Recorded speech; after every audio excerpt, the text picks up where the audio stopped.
Hello class, welcome back बच्चों। लो प्यारे बच्चों, स्टार्ट कर रहे हैं नया लेक्चर। बस बिल्कुल चुप बेटा। बाबू कल हमने चैप्टर नंबर 5 स्टार्ट कर लिया था, इमर्जिंग मोड्स ऑफ बिजनेस। बेटा बिजनेस नहीं बदला, उसको करने का तरीका बदला है, और जितने तरीके बदले हैं उसमें से 2-3 तरीके इस चैप्टर में हम डिस्कस करेंगे। बेटा कल हमने ट्रेडिशनल बिजनेस वर्सेस ई बिजनेस बहुत सारे डिफरेंस खुद से ही डिस्कस कर लिए थे, और मैंने कहा था मैं एनसीईआरटी से रीड कराऊंगा जाते ही। तो वो अभी एनसीईआरटी से रीड करते हैं कुछ डिफरेंसेस को, और उसके अलावा बेटा बात को आगे बढ़ाएंगे। सब सामने देखते रहेंगे बेटा अगले आधे घंटे तक। बाबू जो डिफरेंस पढ़ने हैं पहले मैं वो बता देता हूँ। मैक्सिमम 6 मार्क का क्वेश्चन आ सकता है, तो बेटा 6 ऐसे डिफरेंस पढ़े जाएं जिनको हम अच्छे से लिख भी पाए तो ज्यादा अच्छा है। And it is a human tendency, आप कभी नहीं चाहोगे कि मैं 5th कराऊं, पर मैं कराऊंगा। ठीक है जी। बेटा शुरू के 5 पढ़ना, शुरू के 5।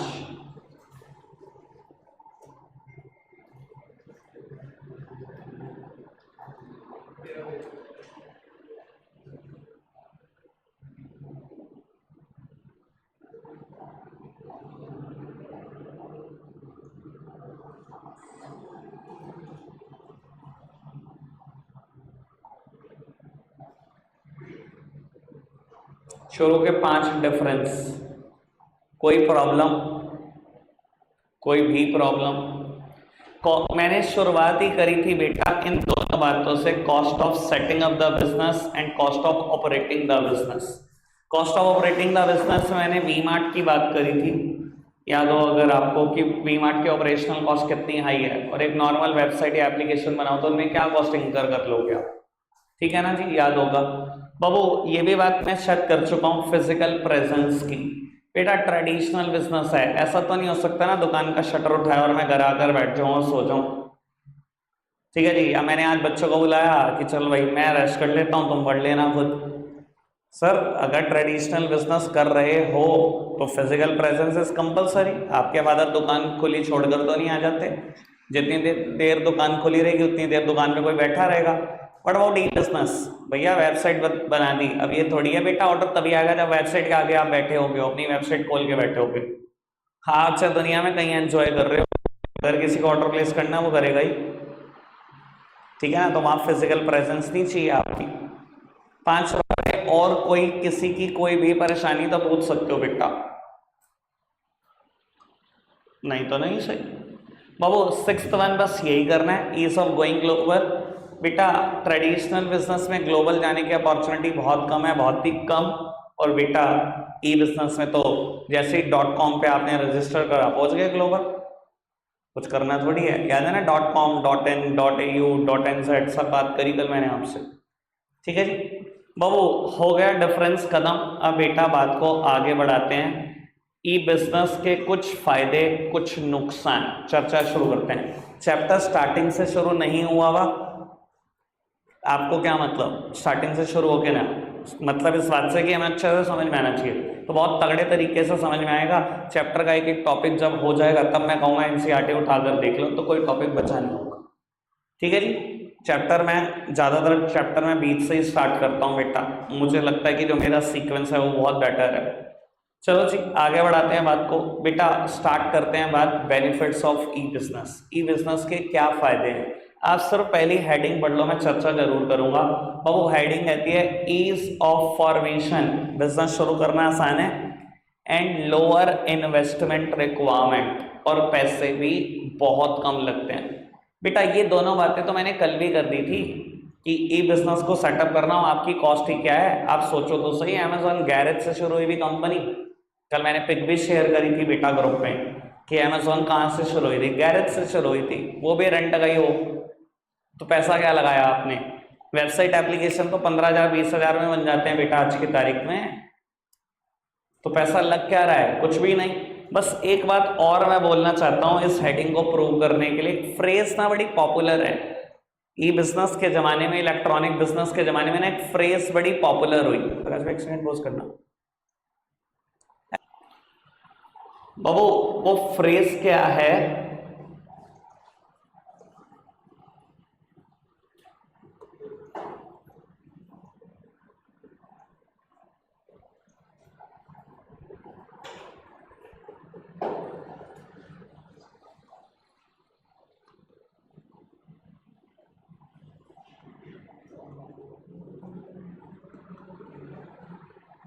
लो पुत्र सामने देखना बाबू, जब भी ये आप ये हेडिंग लिखोगे तो आपको ये फ्रेज जरूर लिखकर आनी है।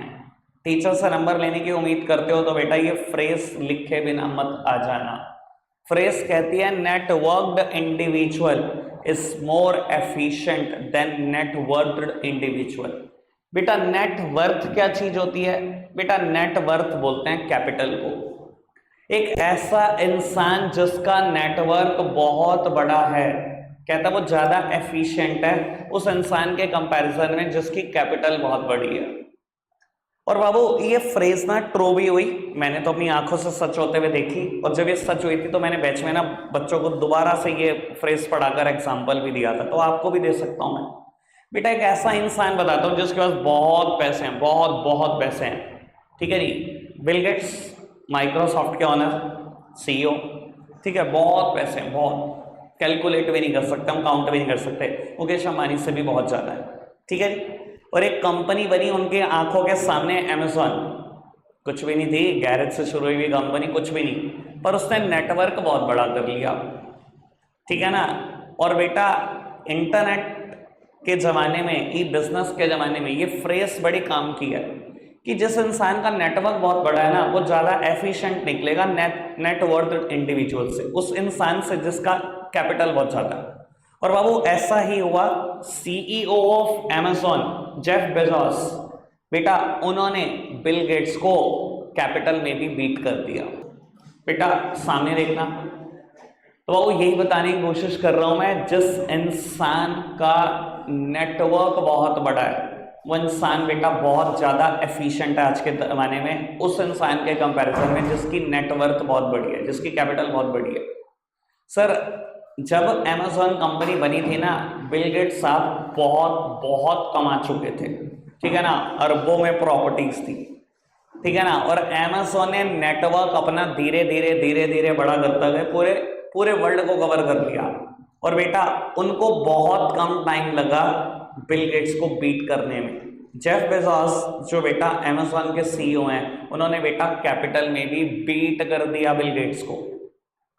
तो अब वो यही फ्रेज है कि अगर आप ई बिजनेस कर रहे हो तो आपका नेटवर्क सच में इतना बड़ा हो जाता है, आप पूरा वर्ल्ड कवर कर पाते हो, आप उस इंसान से कहीं ज्यादा एफिशिएंट हो जिसकी कैपिटल बहुत बड़ी है। और एक दिन बेटा उसकी कैपिटल आपके सामने बच्ची नजर आएगी। आज की तारीख में शॉपिंग को देखो अमेज़न पे किस कदर होती है, उसकी प्लेटफॉर्म फीस कितना कमाते हैं वो लोग। आप बोलते हैं अमेज़न की मेन कमाई क्या है? चलो कोई बच्चा बताओ, अमेज़न किन किन सोर्सेस से कमाता है और मेन कमाई क्या है? जोमेटो स्विगी की मेन कमाई क्या है, पेटीएम की मेन कमाई क्या है, सब कवर हो रहे हैं इसमें जो मैं बात बोलने जा रहा हूँ। एक्स्ट्रा बात है मेरी तरफ से बहुत दिनों के बाद, पर मजा आपको सुनकर। मेघांश भाई क्या है अमेज़न की मेन कमाई?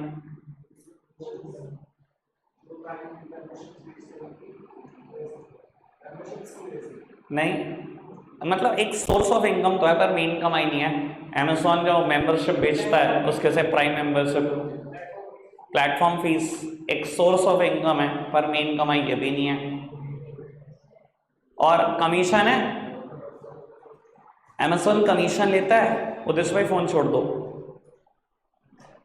अमेज़न कमीशन लेता है बेटा, हर सेलर से लेता है ना कमीशन।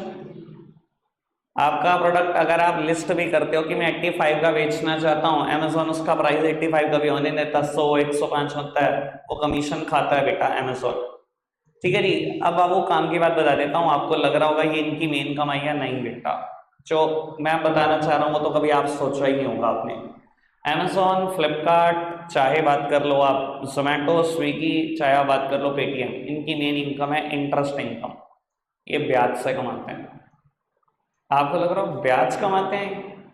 भैया ब्याज ही तो कमाई है इनकी, आपको जो एक्चुअलिटी में आइडिया नहीं है। समझाने के लिए एक बात बोलता हूँ, आज आपने अमेज़न पर एक प्रोडक्ट बाय करा जिसकी कीमत है 50,000, ठीक है, 50,000 की शॉपिंग करी है अमेज़न पर। सर ज़्यादा से ज़्यादा डिले कर सकते हो पेमेंट, कितना डिले कर सकते हो? सीओडी सेलेक्ट कर सकते हो, सीओडी से ज़्यादा डिले तो नहीं हो सकता। प्री पेमेंट करोगे तो आज ही पैसे मिल जाएंगे अमेज़न को। आपने सीओडी सेलेक्ट करा, 4 बिजनेस डे में प्रोडक्ट आपके घर पहुंच गया, ठीक है, 4 दिन में पहुंच गया प्रोडक्ट आपके घर, ठीक है, आपने 50,000 दे दिए। अमेज़न को 4 दिन के बाद 50,000 मिले, पता है वो सेलर को कब पे करता है? 21 दिन के बाद। 17 दिन पैसे इस्तेमाल होते हैं सेलर के, जिसका प्रोडक्ट बिका है। प्रोडक्ट तो सेलर की दुकान से उठा और कस्टमर तक पहुंच गया, पैसे मिले अमेजोन को, 17 दिन पैसे बरतता है। पता है रोज के कितने पैसे बरतता है? कहीं 100 करोड़। 17 दिन की ब्याज निकालते हैं 2400 पर। और जोमेटो की इनकम क्या है? Zomato is a loss making company, वो तो कुछ कमाती ही नहीं, वो तो ब्याज से ही कमाती है जितना कमाती है। स्विगी पेटीएम कैसे कमाते हैं? लॉस मेकिंग कंपनी है दोनों, सब सिर्फ ब्याज से कमाई है इनकी, और तो किसी से कमाई नहीं है। समझ में आएगा? तो सोच कर देखो ना, बिग बिलियन वीक या 25-25 हजार करोड़ की शॉपिंग होती है, 21 दिन के बाद पैसे देंगे। 21 दिन की ब्याज सोची है आपने? वहां तो सीओडी भी ऑप्शन नहीं सेलेक्ट करने देते ही है। 21 दिन की ब्याज सोचकर तो देखो, 25,000 करोड़ रुपए की। तो ये है इनकी मेन कमाई। थोड़ा सा बिजनेस माइंडेड भी हो जाओ भाई, ये सब लोग बिजनेस माइंडेड थे। चलो खैर आगे बढ़ाते हैं बात को। बेटा पहली बात मैंने क्लियर करी, ऑल्दो ये टर्म मैं क्लियर कर चुका था, बस मुझे ये फ्रेज को क्लियर करना था, जिसको मैंने अब बता दिया। ठीक है जी, और फ्रेज लिखकर जरूर आना बेटा जब ये हेडिंग लिखोगे तो। बाबू उसके बाद बात को आगे बढ़ाते हैं। Second heading is convenience. कल ये बात बेटा मेरे को किसी बच्चे ने बोली भी थी कि बेटा internet is a open space, बंद थोड़ी होता है। You can do shopping 24/7/365. You can do shopping even at the midnight. You can do shopping at the election day, at the Tuesday. कुछ बंद होता है क्या इंटरनेट? रात को 2 बजे बेटा मैं कोई प्रोडक्ट देख रहा हूँ, स्क्रॉल कर रहा हूँ, मुझे कोई प्रोडक्ट पसंद आ गया बेटा, अभी बाय करने का ऑर्डर लगा सकता हूँ मैं। दिक्कत क्या है? रात को 2 बजे चाहे बेटा मेरे यहाँ की मार्केट नहीं खुली, ट्रेडिशनल बिजनेस में बेटा मुझे प्रोडक्ट नहीं मिलेगा बाबू, लेकिन ई बिजनेस में मैं प्रोडक्ट स्क्रॉल भी कर सकता हूँ, देख भी सकता हूँ बेटा, और ऑर्डर भी कर सकता हूँ। तो बेटा ये कन्वीनियंस है, मेरी कन्वीनियंस पर मैं कभी भी शॉपिंग कर सकता हूं, चाहे इलेक्शन डे है, चाहे संडे ट्यूसडे है, कुछ भी है, एक चाहे मिडनाइट है, मैं कभी भी शॉपिंग कर सकता हूं अपनी कन्वीनियंस के हिसाब से। कोई दिक्कत कोई परेशानी तो नहीं? टॉपिक बहुत से ज्यादा सिंपल है बेटा। ठीक है जी, आगे बढ़ाते हैं बात को। बाबू थर्ड हेडिंग इज स्पीड। बेटा कई प्रोडक्ट ई बिजनेस में आपको अवेलेबल हो जाते हैं just at the click of mouse, जबकि ट्रेडिशनल बिजनेस में बेटा ये प्रोडक्ट को खरीदने के लिए आपकी वॉट लग जाए। लो मैं समझाने की कोशिश करता हूं क्या मुद्दा कर रहा हूं। वो ई बिजनेस में मैंने बोला कई product just at the click of mouse available हैं। ये बात वो लोग अच्छे से समझा सकते हैं आपको बेटा जिन्होंने ट्रेडिशनल बिजनेस में फील्ड में देखा है। पुराने टाइम में बेटा कोई मूवी आती थी, ठीक है ना, जब मैं आपकी एज में था, और वो मूवीज देखने के लिए हमें स्ट्रगल करनी पड़ती थी। कैसे भैया? सीडी प्लेयर, डीवीडी प्लेयर घर पर हुआ करते थे, ठीक है जी, इंतजार करते थे 15-15 दिन की सीडी मार्केट में या डीवीडी मार्केट में, और बेटा डीवीडी सीडी लेकर आते थे और उसके बाद मूवी देखते थे। 15-15, 20-20 दिन की स्ट्रगल। आज की तारीख में मूवी लॉन्च होने के 2-3 दिन के बाद ही टेलीग्राम पे लिंक मिला होता है। ठीक है जी, just at a click of mouse available है, एक सिंगल क्लिक पे प्रोडक्ट अवेलेबल है पूरी मूवी। सेम बात एंटीवायरस सॉफ्टवेयर की भी है, सेम बात बेटा न्यूज़पेपर की भी है। न्यूज़पेपर में तो खैर मैंने आपके टाइम में ही अपना जमाना दे दिया सर। मेरे मतलब जब मैंने टॉप किया सीए में या उससे पहले कभी, जब पता होता था जी कल इंटरव्यू हुआ है, कल न्यूज़पेपर में पिकानी है, ठीक है जी, मेरे पेरेंट्स को बड़ी एक्साइटमेंट रहती थी। आपके पेरेंट्स को आपसे ज़्यादा खुशी होती है कि न्यूज़पेपर आएगा, सुबह न्यूज़पेपर सबसे पहले हम ही खरीदेंगे या देखेंगे। ठीक है जी सर, सिर्फ 12 बजे के बाद आप लिखो ई न्यूज़पेपर, दैनिक जागरण, किसी भी एरिया का न्यूज़पेपर आप डाउनलोड कर सकते हो जस्ट एट अ क्लिक। एक क्लिक किया, ई न्यूज़पेपर 12 बजे के बाद मिल जाएगा। 12 बजे के बाद वैसे न्यूज़पेपर कहीं मिल जाएगा सहारनपुर में? सवाल ही पैदा नहीं होता। 4-5 बजे मिलना शुरू होगा रेलवे स्टेशन के आसपास, जहां कहीं भी डिस्ट्रीब्यूटर बैठे हुए वहां पर मिलना शुरू होगा। समझ में आ रहा है बेटा? कुछ प्रोडक्ट हमें इंटरनेट पे कितनी तेजी से अवेलेबल है बेटा, सिर्फ क्लिक करना है। ई बुक्स की बात कर लो, ई जर्नल्स की बात कर लो, ई न्यूज़पेपर्स की बात कर लो, मूवीज की बात कर लो, एंटीवायरस सॉफ्टवेयर की बात कर लो, और भी इंफॉर्मेशन रिलेटेड प्रोडक्ट हो सकते हैं। कितनी देर में मिल जाती है एनसीईआरटी हमें? एक क्लिक करूंगा बस, पूरी एनसीईआरटी बाहर है बिजनेस स्टडीज की, पूरी एनसीईआरटी। और खरीदने जाऊंगा ट्रेडिशनल बिजनेस की तरह किसी दुकान पर, इंतजार करूंगा भैया 11 नहीं बचे भाई, दुकान नहीं खुली अभी तो ट्रेडिशनल बिजनेस में स्ट्रगल है, वहां स्पीड नहीं है, ई बिजनेस में स्पीड भी तो है। समझ में आ रही है बात? वो मैंने भी 3 हेडिंग की चर्चा करी, ease of formation and lower investment requirement, formation भी आसान और पैसे भी बहुत कम लगेंगे, और इसमें एक फ्रेज भी बता दी जो लिख कर आनी है आपको। फिर मैंने बात करी कन्वीनियंस की कि मैं कभी भी शॉपिंग कर सकता हूँ 24/7/365। बाबू इस वर्ड का मतलब समझो, दिन के 24 घंटे, हफ्ते के 7 दिन और साल के 365 दिन शॉपिंग हो सकती है। Internet is a open space, बंद नहीं होता वो, ठीक है ना। ये दुकान नहीं है आपकी जो बंद होएगी, सुबह 10 बजे ही शॉपिंग हो सकती है, रात को 8 बजे तक ही हो सकती है, ऐसी कोई कहानी नहीं है। और फिर हमने बात कर ली स्पीड की। 3 बातें, किसी की कोई दिक्कत कोई परेशानी तो नहीं? चलो जी बाबू, मैं रीड करने का मौका दूंगा लेकिन मैं पहले सारे बेनिफिट्स पूरे कर दूं बाबू। उसके बाद global reach Babu, internet is without boundaries, internet की कोई बाउंड्री है क्या? .com पे रजिस्टर्ड करो बेटा, पहुंच जाओगे वर्ल्ड वाइड, परेशानी क्या है? और ये बात मैं कल भी समझा चुका हूँ, तो और ज्यादा एनालिसिस नहीं है, ठीक है जी बाबू। कितने ऐसे बिजनेस होते होंगे जो ट्रेडिशनली वर्ल्ड वाइड पहुंच जाते होंगे, एक शहर से शुरू हुए और पूरी दुनिया कवर कर ली? कितने सर? विरले, कई अरब बिजनेस में से एक जिसने एक शहर से शुरू किया और बेटा वर्ल्ड वाइड पहुंच गया। मैं कहता हूं आपसे पूछूं मैं, कितने एग्जाम्पल जानते होंगे? 2-3, बस इससे ज्यादा नहीं जानते होंगे आप। और सोचो तो सही, दुनिया में कितने बिजनेस हैं। तो बाबू अगर आप ट्रेडिशनल बिजनेस कर रहे हो, आपके ग्लोबल जाने की अपॉर्चुनिटी ऑलमोस्ट नेग्लिजिबल है। लेकिन अगर आप ई बिजनेस में हो, अगर अपनी वेबसाइट को .com पर रजिस्टर करते हो, तो सर पहले दिन से ही आप ग्लोबल हो, वर्ल्ड वाइड सर्च होता है आपका प्रोडक्ट। इवन यार यूट्यूब पे आज की तारीख में हम वीडियोस डालते हैं, सारे टीचर्स डालते हैं, मैं डालता हूँ वीडियो, तो अगर मैं देखता हूँ ना बेटा एनालिसिस में, यूट्यूब हमें बहुत तरीके के एनालिटिक्स देता है बेटा, तो मैं देखता हूँ कि मेरी वीडियो 76% इंडिया में देखी जाती है, बहुत सारा पोर्शन पाकिस्तान में भी देखा जा रहा है, बहुत सारा पोर्शन बांग्लादेश में भी, और भी अलग कंट्रीज में। और यार आज आपके घर में अगर कोई छोटा बच्चा होगा तो आपको बहुत अच्छे से मालूम होगा कि बेटा जो छोटे बच्चे कंटेंट देखते हैं वो बहुत सारा कंटेंट इंडियंस ने बनाया ही नहीं हुआ। तो सर आपके ग्लोबल जाने की अपॉर्चुनिटी कितनी ज्यादा है ई बिजनेस के केस में, ठीक है ना जी? कोई दिक्कत कोई परेशानी तो नहीं? बाबू बात को आगे बढ़ाते हैं, movement towards a paperless society. ये बेनिफिट्स की लास्ट हेडिंग है, इस पे मेरे कम से कम 10 मिनट लगेंगे। बाबू कहता है movement towards a paperless society. बेटा we are moving towards a society which is paperless. हम उस सोसाइटी की तरफ भाग रहे हैं जहां पेपर होंगे ही नहीं, और एक्चुअली में ऐसा ही होगा, पेपर होंगे ही नहीं। चलो मैं बहुत सारे एग्जाम्पल देकर प्रूव करता हूं, कम से कम 7-8 एग्जाम्पल दूंगा मैं, ठीक है जी? एक तो याद रह जाएगा, पेपर में अच्छे से लिख पाओगे।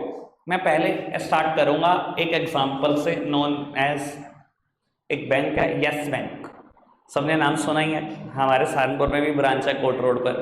मैं वो एग्जाम्पल देता हूं बेटा, अगर मेरा आज पीएनबी या स्टेट बैंक ऑफ इंडिया में अकाउंट है, पंजाब नेशनल बैंक या स्टेट बैंक ऑफ इंडिया में अकाउंट है, अगर मैं पूछ करना ओ मेरा ना पीएनबी में अकाउंट है, ठीक है? जब मैंने अकाउंट खुलवाया ना तो मैंने एक चेक बुक ली, और बाबू उस चेक बुक में ना 30 चेक की लीव आई, ठीक है जी? 30 चेक लीव्स आई, ठीक है? 30 चेक आए। बेटा मैं चेक काट के दे रहा हूँ, मेरे तो दिमाग में भी नहीं है बाबू। जैसे ही 30वां चेक मैंने काटा, मैंने कहा यार चेक बुक खत्म हो गई, मुझे तो आइडिया नहीं था।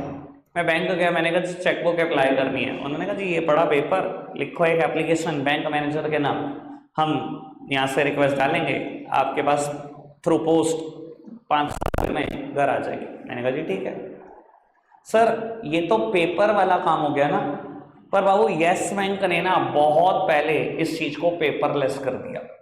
मैं समझाने के लिए एक बात बोलता हूँ, मेरा अकाउंट रहा है किसी टाइम पर यस बैंक में, बाबू मैंने अकाउंट खुलवाया, 30 चेक लीव्स मुझे उस टाइम पर यस बैंक ने भी दी, ठीक है जी? बेटा मैंने ना चेक काटता गया 25 चेक काट दिए एक दिन, ठीक है जी? काटते गया, एक चेक नंबर कटा, दूसरा, तीसरा, चौथा, 5वां, करते करते 25वां चेक दिया। और वो जब मेरा 25वां चेक प्रेजेंट हो गया ना, मैंने देखा मेरे पास एक मैसेज आया कि new chequebook of 50 leaves is applied by you bla bla bla bla. मैं पहुंचा ब्रांच में, मैंने कहा जी मैंने तो अप्लाई भी नहीं किया, ये क्या हुआ? कहता है हमने कमांड लगा रखी है और सिर्फ आपके लिए नहीं लगा रखी है, अपने सारे कस्टमर के लिए।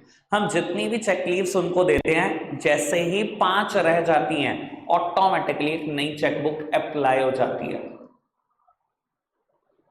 उनको पता है कि हम कहीं ना कहीं वो लिमिट पर जा रहे हैं जहां चेक मेरी खत्म होने वाले हैं, कहीं ना कहीं मुझे चेकबुक की जरूरत पड़ेगी। आज सोचो तो सही बेटा, कितना कमाल का है ई बिजनेस। अगर आप चीजों को इलेक्ट्रॉनिक कर देते हो, ऑटोमेटेड कर देते हो, तो कितना आसान हो जाती हैं चीजें। यही तो ऑटोमेशन है। समझ में आ रही है बात? पहला एग्जाम्पल समझ में आया। दूसरा एग्जाम्पल देता हूं, स्टार पेपर मिल्स, सहारनपुर की एक फर्म, बहुत तगड़ी कंपनी। वो एक नॉन मेरे काम करते हैं, उन्होंने मुझे ये बात बताई थी स्टार पेपर मिल्स की। बेटा आप एक मान लो कोई भी प्रोडक्ट बेच रहे हो अपने बिजनेस में, लेट सपोज कि मैं बात करता हूँ कि आप धंधा कर रहे हो, ये एक्चुअली में स्टार पेपर मिल करता है। मान लो मैं चेयर बेच रहा हूँ, ठीक है जी, और बहुत बड़ा नाम है चेयर्स में। मान लो बेटा कंपनी है कोई भी, समझ लो गोदरेज है, फर्नीचर बेचती है, अच्छा खासा बेचती है। वो स्टार पेपर मिल्स एक्चुअली में करती है, लेकिन मैं एग्जांपल गोदरेज के एंगल से देता हूँ। मान लो आप चेयर्स बेचते हो, ठीक है जी, और आपके लिए बेटा रॉ मटेरियल है प्लास्टिक दाना। वो प्लास्टिक से बनती है ये, आप प्लास्टिक दाना खरीदते हो, कई केजीज खरीदते हो, और बेटा एक एक बारी में ना बेटा प्लास्टिक दाना काफी लगता रहता है, तो चेयर बनती रहती है। बेटा उन्होंने एक ऑटोमेशन किया हुआ है कि जैसे ही प्लास्टिक दाना की क्वांटिटी उनके अकाउंटिंग सॉफ्टवेयर में 1000 किलो से कम रह जाए, तो ऑटोमेटिकली सारे के सारे जो सप्लायर्स हैं उनके प्लास्टिक दाना के, उनको एक मेल चली जाती है कि we want to buy 1 lakh KG of जो भी प्लास्टिक दाना है, ठीक है, 1 लाख किलो खरीदना चाहते हैं, आप बताओ किस प्राइस पे सप्लाई कर सकते हो, किस डेट पे सप्लाई कर सकते हो, कोटेशन भेज दो। सारे सप्लायर्स को जाती है बिल, सारे के सारे सप्लायर्स को। वहां से रिवर्ट आता है, भाई इतनी बड़ी फर्म हो, रिवर्ट तो पक्का आएगा, 1 लाख किलो की बात कर रहे हो, रिवर्ट ना आना तो हो ही नहीं सकता। सबने अपना अपना प्राइस कोट कर दिया कि मैं इस प्राइस पे सप्लाई कर दूंगा, इस रेट तक कर दूंगा, सबने बता दिया। जहां कहीं भी लोएस्ट प्राइस लगता है वो ऑर्डर कर देते हैं। दिख रहा है ऑटोमेशन? दिख रहा है बेटा हम कहां जा रहे हैं? We are moving towards paperless society. हम पेपरलेस होने चले जा रहे हैं और हर जगह पर पेपरलेस हो रहे हैं। एग्जाम्पल एक और आपकी करेंसी का बेस्ट एग्जाम्पल, बेटा अर्लियर आप देखते थे कितना कैश होता था मार्केट में, अब हालात क्या हैं? आज की तारीख में बेटा एक रिटेलर की दुकान पर मैं जाता हूं, एक कन्फेक्शनरी शॉप पर मैं जाता हूं, तो बोलता है दिन भर के आए हैं कैश, दिन भर के सेल है मेरी 30,000 रोज की, 1000 रुपए कैश हैं, 29,000 जीपे, फोन पे, पेटीएम है। और आपकी नॉलेज के लिए बता देता हूं बेटा, जब से गवर्नमेंट बोल रही है ना डीमोनेटाइजेशन से बोल रही है कैशलेस इकोनॉमी, कैशलेस इकोनॉमी, तब से लेकर आज तक फर्क तो बहुत पड़ गया है और हर आदमी जानता है। मुझे भी बेटा 50% से ज्यादा स्टूडेंट ऑनलाइन पेमेंट करते हैं, 50% से भी ज्यादा। आज तक ऑनलाइन पेमेंट नहीं करी होगी डीमोनेटाइजेशन से पहले किसी भी एक भी बच्चे ने। इवन पेटीएम आ चुका था, डिमोनेटाइजेशन से पहले पेटीएम एग्जिस्ट करता है, पर किसी एक ने भी ऑनलाइन नहीं करी होगी। 50% से ज्यादा है ये counting, and we are moving towards paperless society. मैं आपको बहुत जल्दी दिखाऊंगा, रब शुक्र रख के हम सब देख कर जाएंगे कि इंडिया में करेंसी ही नहीं है, फिजिकल करेंसी ही नहीं है। सर सबके वॉलेट है आज की तारीख में, लिख कर ले लो, गवर्नमेंट ऑफ इंडिया भी एक वॉलेट जारी करेगी और सारे सिटीजन्स को करेगी, और उसके बाद कभी करेंसी प्रिंट नहीं होगी। बाबू currency printing has its own cost. आपको क्या लगता है करेंसी प्रिंटिंग में कोई खर्चा नहीं आता? आपकी नॉलेज के लिए बता देता हूं, जो 10 रुपए का सिक्का आप जेब में लेके घूमते हो, उसको बनाने की कॉस्ट सरकार की 5 से 6 रुपए है। जो 2000 रुपए का नोट है ना, मतलब हुआ करता था, वो उसको बनाने की कॉस्ट ही 30-40 रुपए थी सरकार की। करेंसी प्रिंटिंग की भी अपनी कॉस्ट है, सरकार क्यों इंकर करेगी बार बार ये कॉस्ट? और अगर आप देख पा रहे हो सर 1000 का नोट बैन हुआ, 2000 का, चलो ये भी बता देता हूं, 500 का भी होगा, बहुत जल्दी देख लेना। पता नहीं ऐसी क्या बात है, मेरी बहुत सारी बातें रिकॉर्डेड होती हैं, बाद में सच भी होती हैं। तो आज ही बता रहा हूँ, 500 का भी बैन होते हुए देखोगे, साल 2 साल में। ठीक है ना, हो सकता है 12th में हो सकता है 12th पार हो चुके हो, कोई दिक्कत नहीं, मैं वीडियो भेज दूंगा आपके ग्रुप में, तब भी ऐसे कैसे रहेंगे। ठीक है, एक एक करके सब बैन होना है, और देख लेना पेपरलेस ही हो जाएंगे, करेंसी नहीं बचेगी। मैंने 3 एग्जाम्पल दे दिए, अगर आप कहते हो तो मेरे पास 2-3 और है, मैं 2-3 और देता हूं, अगर लगता है बात समझ में आ गई तो बढ़ते हैं आगे, बढ़ जाएं आगे। मुझे यार लिमिटेशन पूरी करनी है बेटा बाबू, क्योंकि इको का बैच कुछ ज़्यादा देर का नहीं, 5-7-10 मिनट का ही है, तो हम लिमिटेशन पूरी करेंगे। बाबू बात कर रहा हूँ लिमिटेशन ऑफ ई बिजनेस की। अब ये वो वाली बात आई जो कल मेघांश ने करी थी, बिल्कुल चुप सर, 5 या 6 लिमिटेशन है, बोलेंगे तो और देर लगेगी। बाबू लिमिटेशन करने जा रहे हैं, एक लिमिटेशन है, सबसे पहली लिमिटेशन ई बिजनेस की, लो पर्सनल टच। सर कुछ प्रोडक्ट ऐसे होते हैं जहां फेस टू फेस होना बहुत जरूरी है, या फिटिंग्स का रोल है, जस्ट लाइक गारमेंट्स। सर बाबू अगर यहाँ पर्सनल टच ना हो, पर्सनल टच का मतलब है बेटा फेस टू फेस प्रेजेंट होना, बाबू अगर यहाँ पर्सनल टच ना हो तो बेटा इशू आता ही आता है। ठीक है ना, ऐसे प्रोडक्ट ऑनलाइन कम बेचे जाते हैं, ऐसा ये लिमिटेशन बोलती है। ठीक है ना, कुछ प्रोडक्ट चाहिए ही चाहिए, हमें फेस टू फेस ही चाहिए। गारमेंट्स आज भी बहुत हद तक, खाने पीने की चीजें आज भी बहुत हद तक, जो बिल्कुल मुझे अभी चाहिए, भूख लगी है, ऑनलाइन प्रोडक्ट नहीं दे सकता ना मुझे। सर गारमेंट्स में फिटिंग सबसे इंपॉर्टेंट चीज है बेटा, ऑनलाइन पता नहीं लग सकता ना इसकी फिटिंग कैसे आएगी, हर कंपनी का बेटा वेस्ट अलग साइज है ना। बोलते समय जी हमारा स्टैंडर्ड है, स्टैंडर्ड है, एक कंपनी का लेवाइस का 32 उठा लो, या बेटा यूएस पोलो का उठा लो, या बेटा कोई तीसरी कंपनी जैक एंड जोन्स का उठा लो, सबका 32 अलग है। कैसे पता लगेगा भैया मुझे क्या फिट आएगा, मानते हो ना बेटा। तो वो लो पर्सनल टच है ई बिजनेस में, जिसकी वजह से कुछ प्रोडक्ट अभी भी कम बिकते हैं। समझ में आई पहली लिमिटेशन, कोई दिक्कत कोई परेशानी तो नहीं बाबू। दूसरी limitation, incongruence between order taking giving and order fulfilment speed. बड़े काम की बात बोलूंगा, सामने देखना, अनंतिका जी आप भी सामने देख लो, वरना आपका भी नंबर यही है। Incongruence between order taking giving and order fulfilment speed. बेटा कहता है there is a time gap, incongruence का मतलब होता है टाइम गैप। कहता है there is a time gap between order taking giving and order fulfilment speed. अभी मैंने एक मेरिट पढ़ी थी, एक एडवांटेज पढ़ी थी, कन्वीनियंस, कि आप रात को 2 बजे प्रोडक्ट ऑर्डर कर सकते हो, इलेक्शन डे पे कर सकते हो, मंडे कर सकते हो, ट्यूसडे कर सकते हो, संडे कर सकते हो, कोई छुट्टी नहीं, इंटरनेट बंद नहीं होता। बाबू बात बड़ी सिंपल सी है, मान लो एक प्रोडक्ट मेरे को चाहिए, मेडिसिन चाहिए एक, ठीक है, मेरे सर में बहुत दर्द हो रहा है, मेडिसिन चाहिए, रात को 2 बजे प्रोडक्ट ऑर्डर ही तो कर सकता हूँ, ई बिजनेस में मिलेगा तो नहीं। अगर प्रोडक्ट ट्रेडिशनल बिजनेस में नहीं मिलेगा रात को 2 बजे, तो बेटा ई बिजनेस में भी प्रोडक्ट नहीं मिल जाएगा, सिर्फ शॉपिंग कर सकते हो, ऑर्डर दे सकते हो, मिलेगा। ट्रेडिशनल बिजनेस हुआ, सुबह 10 बजे दुकान तो खोली जाएगी। तो ये बताने की कोशिश कर रहा है टाइम गैप लगता है ऑर्डर देने में और ऑर्डर फुलफिल होने में। शॉपिंग कर सकते हो, कोई मना नहीं कर रहा, रात को 2 बजे प्रोडक्ट नहीं मिलेगा, रात को 2 बजे वो 3-4 बिजनेस डे लेगा ही लेगा। बहुत अच्छा पे कर रखा है अमेजोन को, 1 बिजनेस डे लगेगा, पर एक दिन लगेगा, समय देना पड़ेगा। रात को 2 बजे प्रोडक्ट नहीं मिला करते, ऑर्डर करने के साथ नहीं मिला करते प्रोडक्ट। समझ में आ रही है बेटा बात, कोई दिक्कत कोई परेशानी तो नहीं, 2 बातें बिल्कुल क्लियर। बाबू अब मैं ना 6th लिमिटेशन पढ़ाने जा रहा हूं, एथिकल फॉलआउट्स। बेटा इथिकली कमियां हैं ई बिजनेस में, और एक काम करूंगा, मुझे नहीं लगता मैं एनसीईआरटी से बेटर ये बात कभी भी बता सकता हूं आपको।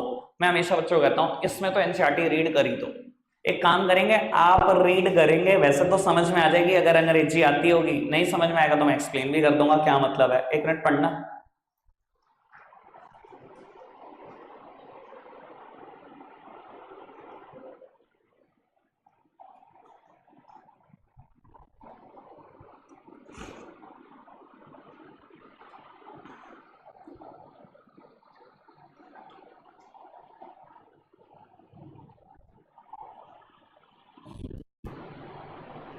सर एक स्टाफ है किसी कंपनी में, सबीना, उसने अपनी फ्रेंड को एक मेल लिखी, I am planning to quit, मैं इस कंपनी को छोड़ने की प्लानिंग कर रही हूँ।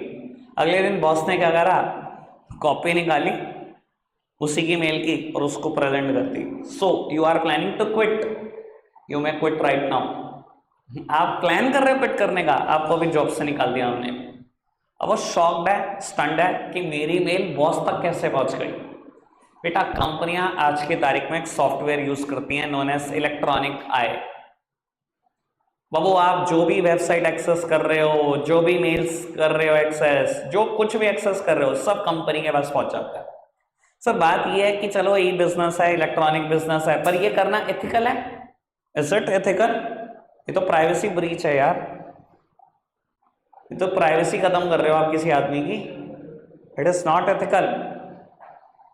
मेरे पास भी एक ऐसे आदमी, मेरे पास स्टूडेंट था एक, बहुत तगड़ा है कंप्यूटर्स में, उसके अगर कंप्यूटर में आपने गलती से भी कोई पासवर्ड डाल दिया ना, कोई भी चीज़ एक्सेस कर दी, कोई भी चीज़, उसके बाद जितने मर्जी पासवर्ड बदलते रहो, हर नया पासवर्ड बता देगा आपको जो भी आपने बदला होगा। बट बतेरे लोग हैं इससे खतरनाक कंप्यूटर में, और आपको पता है सिक्योरिटी, मतलब सिक्योरिटी नाम की चीज़ ही नहीं है भाई। जो चीज़ ऑनलाइन गई ना, उसमें आप सिक्योरिटी ढूंढ रहे हो, मुझे हंसी आती है। एक से एक मास्टर पड़ा है, एक से एक मास्टर जो चीज़ों को क्रैक कर लेते हैं। यार हम तो कुछ भी नहीं है यार, जिन्होंने 100 करोड़ 200 करोड़ लगाकर मूवी बनाई होती है, 2 दिन बाद मूवी का टेलीग्राम पर लिंक होता है। यार सोचो तो सही, 200 करोड़ वो नहीं सिक्योरिटी रख पाए। हम तो किसी काउंटिंग में नहीं है। मानते हो इस चीज को? चलो खैर, तो इथिकली कमियां हैं ई बिजनेस में, वो दिखाई दे रही है। ये तो इथिक्स नहीं है, ये तो मॉरल नहीं है बात, ठीक है। थर्ड है need for technology capability and competence of party to e business. काम की बात बाबू कहता है आज की तारीख में अगर किसी ने ई बिजनेस करना हो तो बेटा वो टेक्नोलॉजी से कैपेबल भी होना चाहिए, फैमिलियर भी होना चाहिए। अच्छा एक बात बताओ, आज की तारीख में जो लोग बिजनेस कर रहे हैं और जो 50 क्रॉस कर चुके हैं एज, अगर उनको कह दो आप ई बिजनेस कर लो या इलेक्ट्रॉनिक ले जाओ, या आपके ताऊ जी जिनकी एज 50 क्रॉस कर गई है, ठीक है जी, करेंगे? सर आप ये बात मानो कि नहीं मानो, एक एज के बाद इंसान कुछ नया नहीं सीखना चाहता। उसको लगता है यार बस मैंने अपनी जिंदगी जी ली है यार, बस मुझे कुछ नहीं नया सीखना। अपने फादर को कहता हूँ कि आपको गाड़ी सिखाता हूँ, कहते हैं बस हो गया ठीक है, तो चला मैं बैठता हूँ। बिल्कुल सीधी सी बात है, एक एज के बाद आप कुछ नया सीखना ही नहीं चाहते हो, मानते हो ना? और बेटा ये हालात थ्रू आउट द वर्ल्ड है, थ्रू आउट द वर्ल्ड। बहुत कम लोग हैं एक एज के बाद कुछ नया सीखना चाहते हैं। कहता है ई बिजनेस करने के लिए ना आपको टेक्नोलॉजी से फेमिलियर होना बहुत जरूरी है। कंप्यूटर और कंप्यूटर के रिलेटेड टेक्नोलॉजी सब पता होनी चाहिए। और ज्यादातर लोग अभी भी बेटा इंडिया में जो बुजुर्ग हैं वो सीखते नहीं है या आता ही नहीं चलाना। बहुत सारे लोगों को स्मार्टफोन ही चलाना नहीं आता, जो चाहते भी नहीं सीखना, ठीक है ना, जो एजेड है। बाबू इसकी वजह से हुआ पता है क्या, हमारी सोसाइटी ना 2 पार्ट में डिवाइड हो गई है। एक तरफ वो लोग हैं जो सारी टेक्नोलॉजी से फेमिलियर है, ये यंग जनरेशन ये सब कुछ सीखना चाहती है, और एक तरफ बेटा वो लोग हैं जो टेक्नोलॉजी से फेमिलियर नहीं है। बेटा इसकी वजह से एक नई टर्म का भी जन्म हुआ जिसे बोलते हैं digital divide. Now the society is divided into 2 pieces. एक तरफ वो लोग हैं जो फेमिलियर हैं टेक्नोलॉजी, और एक तरफ वो लोग हैं जो नई टेक्नोलॉजी से बिल्कुल फेमिलियर है नहीं और होना भी नहीं चाहते। तो वो society is divided into 2 pieces. इस टर्म को बोलते हैं digitally divide. Society digitally divide हो गई है। कोई दिक्कत कोई परेशानी तो नहीं? समझ में आ रही है बेटा बात सारी? बाबू 4 लिमिटेशन की हमने बात कर ली, 2 बचती हैं, देखते हैं जी फटाफट से इसको भी।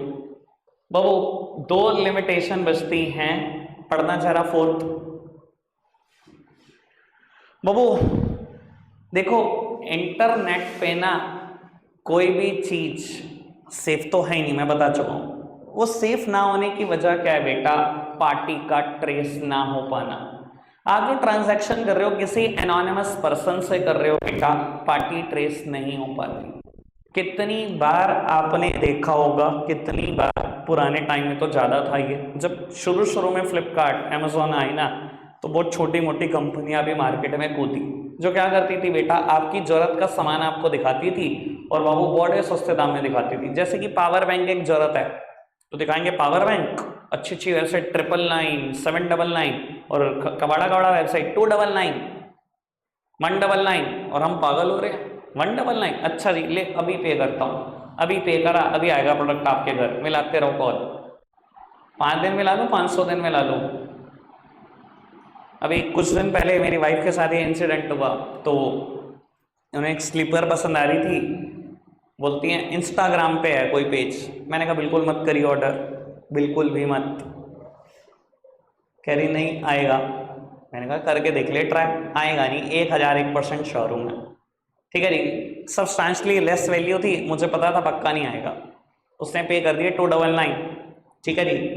मैंने कहा आएगा नहीं, पे कर भी दिया उसने, डॉकेट नंबर आ गया कि ये डॉकेट नंबर है, ये कुरियर नंबर है, इस कुरियर से आ रहा है, ये ब्ला ब्ला ब्ला। उसने मुझे दिखाया, ये लो आ गया कुरियर नंबर, आप कह रहे थे आएगा नहीं प्रोडक्ट। मैंने कुरियर नंबर देखा, मैं भी थोड़ा शॉक्ड हुआ, 4 दिन नहीं आया, 5 दिन नहीं आया। मैंने कहा क्या प्रोडक्ट, कह रही नहीं। मैंने कहा वेट करती रहे 5-10 महीने, प्रोडक्ट नहीं आता, और प्रोडक्ट एक्चुअली में नहीं आया। सर कर क्या सकते हो, इवन बेटा साइबर सेल के पास आप कंप्लेन लिखवाओ, वो आपकी ही 50 गलतियां बताते हैं, गलती तो यही है। अभी गलती से बेटा, और ये तो मैं डेली बेसिस पे देखता हूँ, मेरे जितने फ्रेंड्स हैं इंस्टाग्राम पे रोज एक आधे ने डाला होता है मेरी आईडी हैक होगी, प्लीज रिप्लाई मत करना, प्लीज ये मत करना, रोज एक ने डाला होता है। और मैं कहता हूँ सारे पहुंच जाओ, साइबर सेल मिलके भी पहुंच जाओ, अगर कोई एक्शन भी हो जाए तो मुझे। इंडिया में साइबर सेल कभी इतना एक्टिव ही नहीं है, वो आपकी 50 गलतियां बता देगा। आपने ये कॉम्प्रोमाइज कर दिया होगा, आपने पासवर्ड कॉम्प्रोमाइज कर दिया होगा, आपने पासवर्ड हल्का डाल दिया होगा, आपने ये कर दिया होगा, वो कर दिया होगा। बजाय इसके कि हम एक्शन लें, आप ही कल्प्रेट बन के आ जाते हो वहां से। समझ में आती है बात। तो बेटा ई बिजनेस की सबसे तगड़ी लिमिटेशन में से एक है कि बाबू आप जो ट्रांजैक्शन कर रहे हो किसी एनोनिमस पर्सन के साथ कर रहे हो, जो कभी ट्रेस नहीं होगा। कुछ भी फ्रॉड होता है कभी ट्रेस नहीं होगा।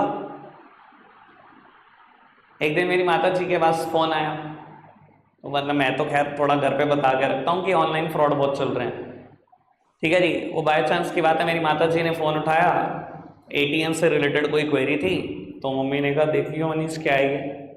मैंने फ़ोन लिया, सर ये कॉल आरबीआई की तरफ से है, आपका जो एसबीआई का एटीएम है उसको हम रीएक्टिवेट करके घर भिजवाना चाहते हैं, उसका पिन बताएं।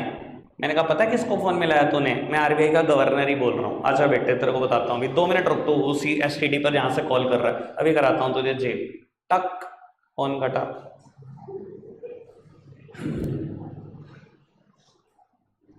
तो भाई ये हालात है इंडिया में।